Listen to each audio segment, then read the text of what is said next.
ሰላም እንዴት ናችሁ? ደህና ናችሁ ወይ? ብዙ ሰዎች ኢንስፔክተር አትሌት ገለቴ ቡርቃና አቶ ታደለ ገብረመድህን ታረቁ ወይ እያሉ ሜሴጅ እየጻፉልኝ ነው። ታረቁ የሚል ዜና የተሰራበትንም አያይዞ እየላኩልኝ ነው።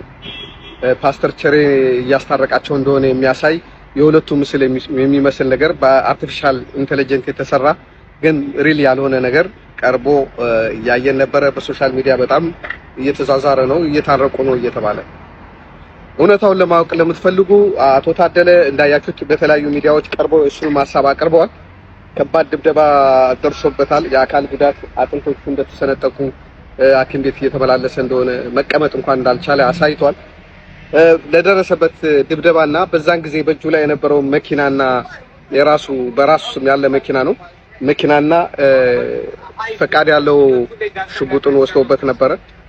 ያንን ነገር እንዲመልሱለትና ለተፈጸመበት የአካል ጉዳት ክስ ለማመስረት ወደ ፖሊስ ጣቢያ ሄዶ ነበረ።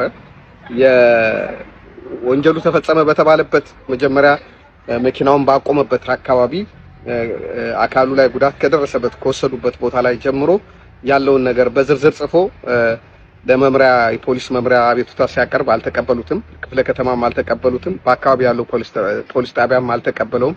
ስለዚህ የደረሰበትን ጉዳት ለማመልከት አልቻለም ማለት ነው። እና አሁን ያለው እድል ምናልባት አቃቤ ሕግ ማመልከት ነው። አቃቤ ሕግ የወንጀል ክሶችን የማዘዝ ስልጣን ስላለው አቃቤ ሕግ ምናልባት የሚለውን እናያለን። ከዛ ውጤቱንም እናሳውቃቸዋለን። ምንድነው የሆነው? ከጸጥታ ሰራተኞች ጋር በተያያዘ ከበፊት ጀምሮ የተደረገ የታሰረ የተፈታውን ነገር እንተውና በብዙ የሐሰት ክሶች ብዙ ጊዜ ታስረዋል፣ ተፈተዋል። ያን እንተውና በመጀመሪያ የስር ፍርድ ቤት የመጨረሻ ውሳኔ ቀን ሰሌዳ የሌላቸው መኪና 3 ሰሌዳ የሌለው መኪና ይዘው የመጡ የጸጥታ ሰራተኞች ምለው ስለተያዙ በኋላ ላይ ስለተያዙና እንዴት እንደተያዙ ልነግራችሁ ስለፈለኩ ነው። መሳሪያ ተኩሰውበት በድንጋይ መኪና ውስጥ እንዳለ መኪናውን ሲመቱ ጥርሱን አንድ ላይ አውልቀውት እንደምንም ካመለጣቸው በኋላ ክስ ተመስርቶ ነበረ። ክስ ተመስርቶ ፍርድ ቤቱ ደግሞ ባለመቅረባቸው እንዳይዘጋ ፍርድ ቤት በር ላይ የተፈጸመ ችግር እንደሆነ ብዙ ጥይት እንደተኮሰ ያለውን ግርግር ሰምቶ ስለነበር አንድ ተለዋጭ ቀጠሮ ሰጠ። በዛ በተለዋጭ ቀጠሮ ደግሞ እነሱ ድጋሚ ያው የብይን ቀጠሮ ስለሆነ ፍርድ የሚሰጥበት ቀን ስለሆነ ፍርድ ከመስጠቱ በፊት ለመያዝ እንደሚመጡ ተገምቶ ስለነበር ያኔ ፖሊሶች የጸጥታ ሰዎች መሆናቸውን ስላልገመቱ ባለ በሌላ ኃይላቸው ሲቪል ለባሽ ፖሊስ መድበው በቀጠሮ ቀን ድጋሚ ሰሌዳ ነቅለው እንደዚሁ ሊወስዱት ሲመጡ ፖሊሶች ተረባርበው ያዟቸውና በለሚኩራ ክፍለ ከተማ ፖሊስ መምሪያ ምርመራ ተጣርቶ ነበር። የተያዙት ተይዞ የዛን ጊዜ በነበረው ወንጀል ያልተያዙት ደግሞ ስማቸው ታውቆ ለመስሪያ ቤታቸው እንዲያቀርብ ደብዳቤ ተጽፎ ነበር እና ይሄ በማን እንደታዘዙ ያለቃቸውን ስም ተናግረዋል። ሰዎቹ በስም ይታወቃሉ፣ ፎቶግራፋቸው አለን እና የተያዙትን በአስቸኳይ ልቀቁ ተብሎ እነዛም ደግሞ ጀነራሎቹን አጅቦ ወደ ግንባር ሄደዋል በሚል መልስ ያልመጡትም መተው ቃል እንዳይሰጡ አድርጓል። ስም እጠራለሁ ወደፊት ነገሩን አዝማሚያውን አይቼ ማለት ነው። አሁን ስም ስለሌለኝ ምናምን አይደለም። ሁሉ መረጃ በእጄ አለ፣ ፎቶግራፍ አለኝ፣ ሁሉ ነገር አለኝ እና ያ እንደዛ ሆነ። እነዛው ሰዎች ናቸው ባለፈው አሁን እንግዲህ ገለቴ ወጣ በሚዲያ ከተናገረች በኋላ እሱን የፍርድ ቤት የመጨረሻ የሰበር ውሳኔ ተሰጥቶ ስለነበረ የሰበር ውሳኔው ገማቾች የሚመጡበት ቀን 2 ቀን ሲቀረው እነዛው ሰዎች ናቸው መልሶ አፍኖ የወሰዱት የደበደቡትም በፊት የነበሩ ሰዎች ናቸው።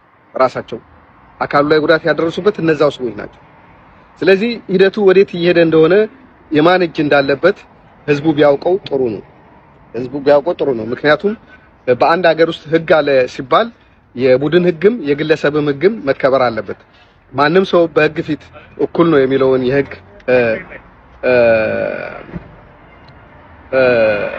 ቃል ተግባራዊ በማያደርግ ሁኔታ ያልተከሰሰ ሰው፣ የወንጀል ክስ የሌለበት ሰው፣ በምንም ነገር ያልተጠረጠረ ሰው በዚህ ሁኔታ ፊቱ ላይ በጨርቅ በመሸፈን የማያስፈልግ ቦታ ወስዶ በመደብደብ መብትህን እጣ ብሎ ማስገደድ ይሄ በአንዳንድ ሀገሮች በተደራጀ ማፊያ የሚደረግ እንጂ በህግ ሰዎች የሚደረግ ስላልሆነ እንደገናም ደግሞ በሀገሪቱ ላይ ህግ የለም ወይ የሚል እምነት እያንዳንዱ ሰው ካደረበት ሁሉም ሰው የራሱን አማራጭ መውሰድ ሊጀምር ስለሚችልና አንዳንድ ሀገሮች እስካሁን ድረስ ከማፊያ መላቀቅ ያልቻሉት በሆነ ሰዓት በሚደረግ አድሎ መነሻነት እንደሆነ ጥናቶችም ስለሚያስረዱ ይሄ ለአገርም የሚጠቅም አይደለም፣ ለህዝብም የሚጠቅም አይደለም።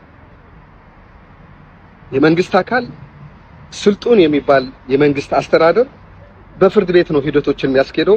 የረታ ሰው ይረታል፣ የተረታ ሰው ያኔ የፍርድ ትዕዛዝ ያስፈጽማል የህግ አካል እንጂ የፍርድ ቤትን ውሳኔ በኃይል ለመቀልበስ የመንግስት አካል ይተባበራል ብሎ ማሰብ በጣም በዚህ ዘመን በዚህኛው ክፍለ ዘመን በጣም ከባድ የሆነ ለማመን የሚከብድ ነገር ነው። ግን የሆነ ያለው ይሄ ነው ያለው ነገር ይሄ ነው።